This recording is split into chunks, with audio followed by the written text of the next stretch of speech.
ọ́díò yẹn ló jáde.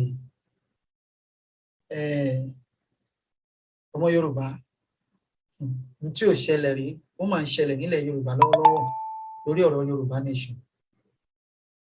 Ẹ béèrè lọ́wọ́ àwọn tó lọ sí United Nations lánàá tí wọ́n lọ ṣe rally wípé kí ni ìròyìn ayọ̀ tí wọ́n gbọ́ láti ọ̀dọ̀ òmìnira Yorùbá 2022. Ní ó kù díẹ̀ kí àwọn United Nations kan bẹ̀rẹ̀ ìpàdé, wọ́n pe màmá Onítìrí o. Wọ́n ní lóòótọ́ a kàn fẹ́ rọra bẹ́ẹ̀ fún wa díẹ̀ ni o, torí ní òpin ọ̀sẹ̀ yìí bí iṣu ṣe kú bí ọ̀bẹ ṣe bẹ́,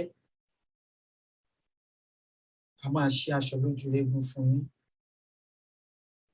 Lóòótọ́ ẹ̀ tí ní ìjọba yín